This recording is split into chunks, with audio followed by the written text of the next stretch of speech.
This is a continuation of my story about being an Aspie and not knowing it. For those of you who have come in on this video for the first time, I didn't learn I was an Aspie until I was 49 years old, and that I had a relationship with ADHD, OCD, etc.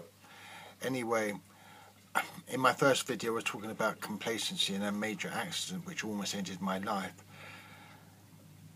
and put me into a hospital. Anyway, about 2 years later I was involved in another accident that actually also almost ended my life.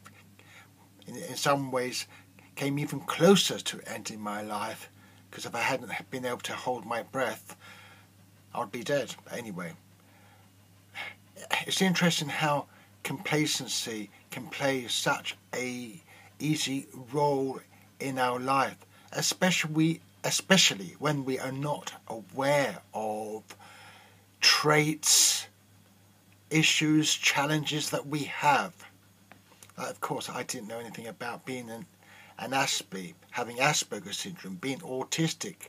I wasn't aware of many things that I should have been aware of, particularly like consequences, or that I could be very impetuous in decision making.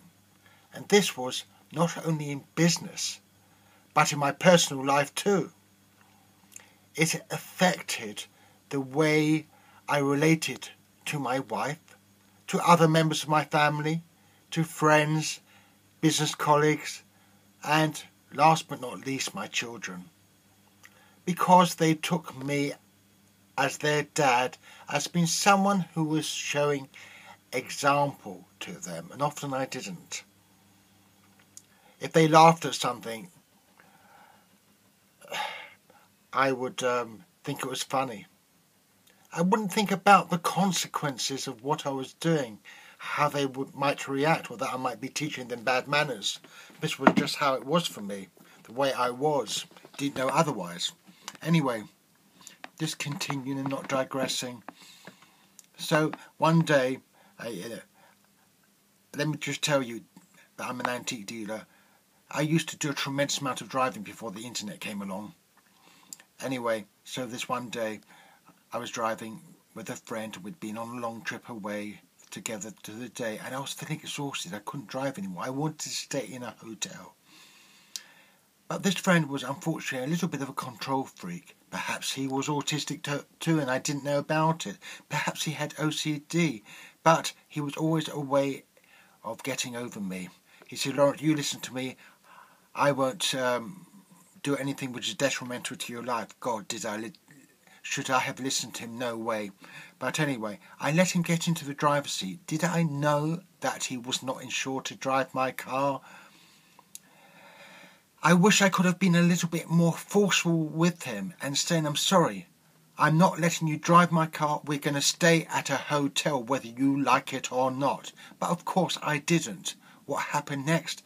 We were driving over a bridge. He lost control of my car.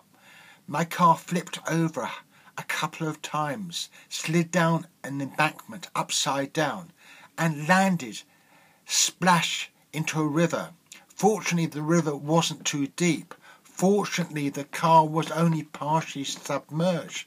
But I felt the ice-cold water as it rose from my head. Down my face was immersed, then my chest. I was upside down. It was late at night, and the water was absolutely freezing. But suddenly I heard something he said. It was whilst I was fumbling to get my seatbelt off. I thought, oh my God, this is the one time a seatbelt is not going to save my life. It's going to cause me to drown, because I couldn't find the catch for the seatbelt. I was panicking. And then he suddenly said to me a few words, "Laurence, remember your diving skills. Do not panic. You know, panic kills."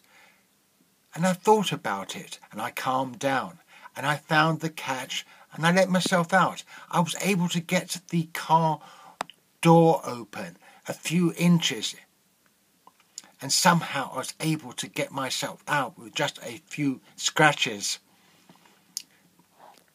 Anyway, I remember how someone saw the accident, took us to their home. I changed into something dry. This friend of mine decided he would wear his wet clothes all the way home. We were 53 miles from the home. Anyway, we called a taxi, and this taxi was taking us back to our homes. And actually, I don't remember who paid for the taxi. Perhaps we split it 2 ways, but really and truly thinking about it, my friend should have paid, not me. Anyway, about halfway driving back, I said to the taxi driver, excuse me, but you're going a rather long way round. And he said to me, look, if you don't shut up, I'm going to stop the car here and now, and you're going to have to get out. Little did I know I was being rude. I was actually trying to tell a taxi driver how to drive his car in his neighbourhood, an area which he knew. I didn't think about it because this was what I would do. I was a very good backseat driver because I remembered every place I used to go to. I used to tell people how they should be driving, where they should be driving. I knew all the shortcuts. Anyway, this is just another part of my story.